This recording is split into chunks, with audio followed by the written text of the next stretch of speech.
I'd like to chat a little bit about healing.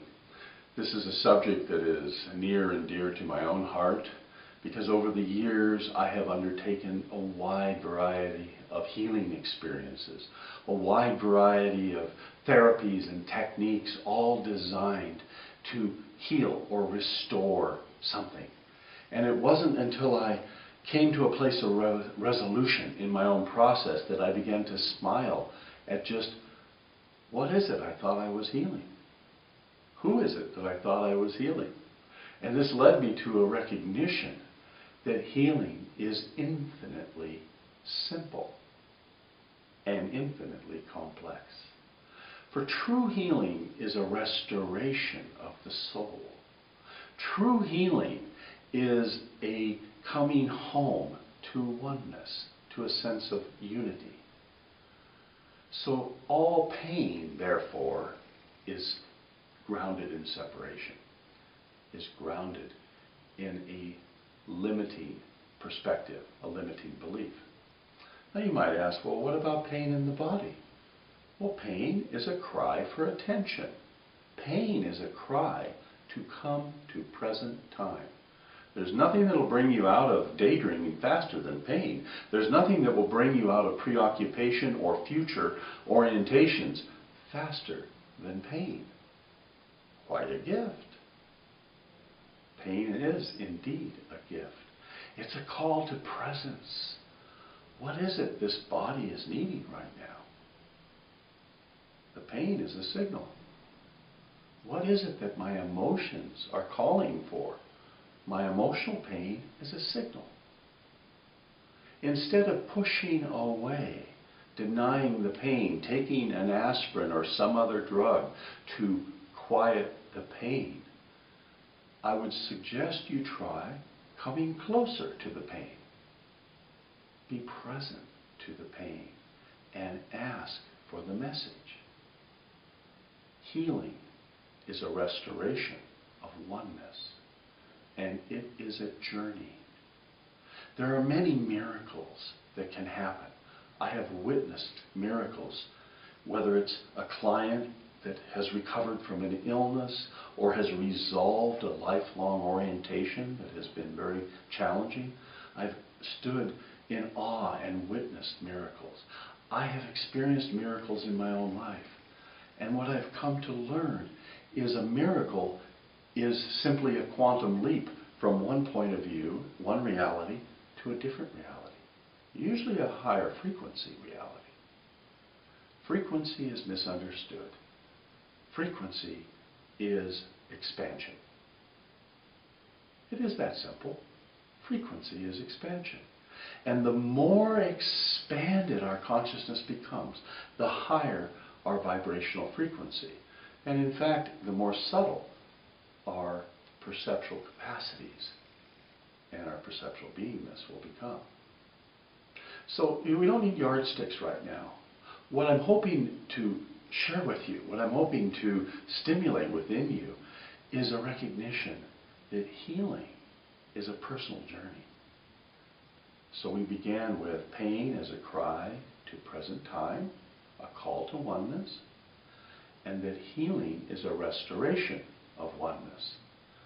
I'm not going to use the word cure. So for those of you that thought maybe healing might mean cure, no. Cure is a medical word. Healing is a process. Healing is truly the journey that each of us is on, whether we recognize it or not. Our life is our spiritual path. So from the day you took birth to, walking around in school, elementary school, dealing with family and friends and growing up, you have been healing. You have been restoring your capacity to live as a divine being having a human experience. Healing evokes a sense of peace. Healing evokes love. So whatever modality you're pursuing, whatever practitioner that you're visiting, whatever you're doing to support your life, ask yourself, do I feel a greater sense of peace, a greater sense of self-acceptance when I'm receiving these treatments or following the recommendation of the practitioner. Because peace and self-acceptance are signposts of reunion of the soul, of healing. Do I feel loved? Do I feel more love toward myself or an acknowledgement from another being, the practitioner? And if so, say thank you, this is good. For a sense of peace, a sense of self-acceptance, a sense of love are signals that you're on the right path.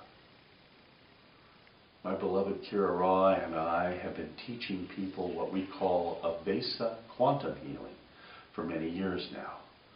Avesa quantum healing is a specific modality that is a restoration of your divine galactic blueprint, a restoration of your authentic soul energy.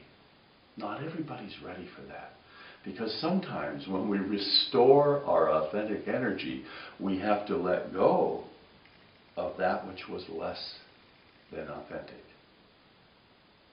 And beloved ones, a big chunk of our world is clinging or addicted to that which is less than authentic. And so we all partake in that distortion to some degree or another. So to each of you, I invite you, be conscious on your healing journey. Look for peace, love, and joy in your practices. Look for a sense of expansion, that you're connected to your soul. And when you're ready, you can turbocharge your healing process by being willing to surrender all that is unlike love, all that is filled with judgment, to surrender it all to the compassion that resides at your core center. There's the gateway. It's your heart. However, this is not emotion. The ascended heart provides the fuel for reunification.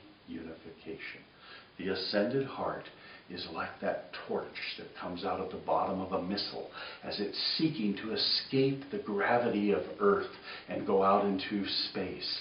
So try that image out as you see the missile using tons of energy, and it's steaming, fiery, pushing its way through the gravitational field, seeking the freedom of floating in the cosmic ocean. That's what it's like on our journey. We use 90% of the energy just to get to that certain place where it becomes easy, where only a little energy is needed to course correct.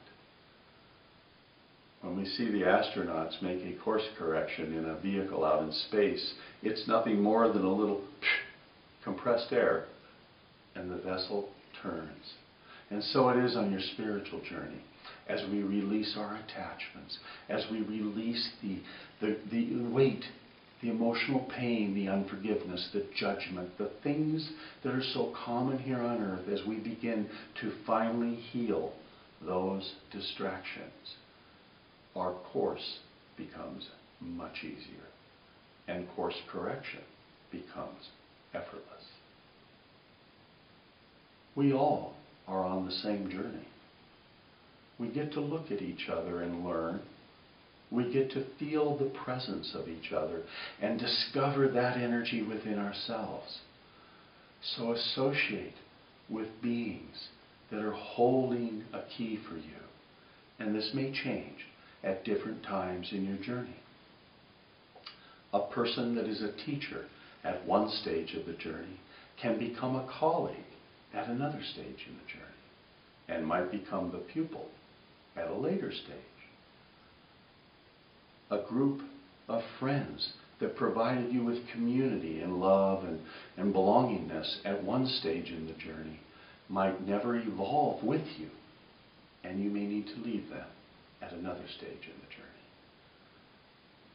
Have respect for all creation, for every being on this planet is of the divine. Some are asleep to who they are. Others are drowsy and beginning to suspect that they are more than they thought. And there are quite a few that are quite awake. Find them.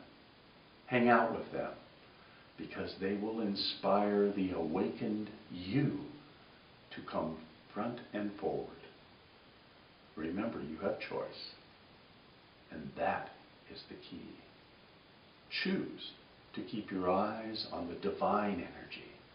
Choose to keep your eyes on the oneness. Choose to look for love.